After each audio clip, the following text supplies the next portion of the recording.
My name is Mariana Goheen, a recently retired career and technical education director from a local school district.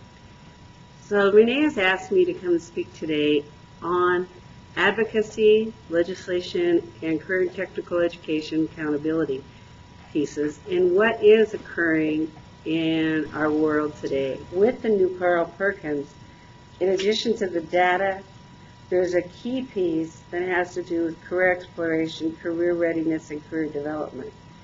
This really closely ties to the recent bill that was passed in our House, in our state legislature, on the change in the graduation requirements, that students will have personalized plans. We've always had the high school and beyond plan, which varied by districts.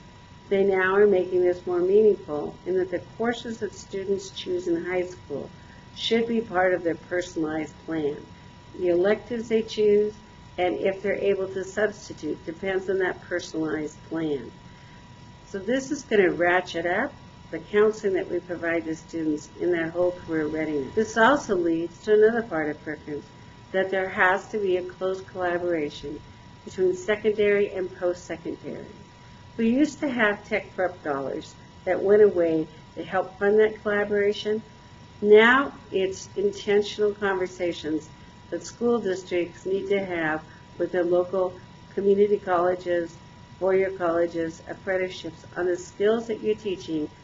Do they lead to additional training? We have to help have that conversation, collaborate, and to see if we're duplicating, where those overlaps are, how we can possibly get credit for what we're teaching in secondary schools if a student goes on to community college for 4 years. But it needs to be the collaboration and communication. If that doesn't occur, then it begins to break down, and they may not know that you're teaching in a particular course, a particular skill set, and they're repeating it at the post-secondary and not giving students recognition for taking that. That's sometimes where those precision exams or industry skill certifications will help, because it's evidence of what the student has learned. And now, this all wraps around about funding, and how is funding obtained for career and technical education besides the federal funding that we received through Carl Perkins. You have state enhancement dollars for career and technical education.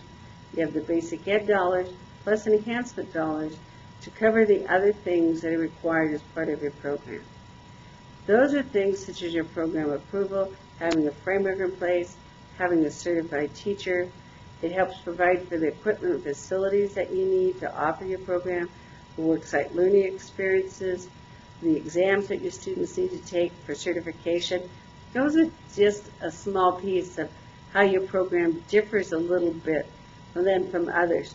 Plus, you have to have the space to be able to teach those programs at the industry skill level.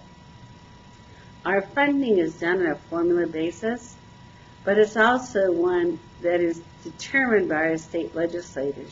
So it's important, again, to go back to that advocacy piece and marketing what you do so they can see the connection and the relevance of the funding that they provide. Not only do they look at the data, so are your students being successful? Are they graduating? Are they getting certifications? Are they going on in those programs? Are they being successful academically? They look at that data to also say, well, that funding then is really helping support those students to move on in the area of their interest. So unless there are additional questions,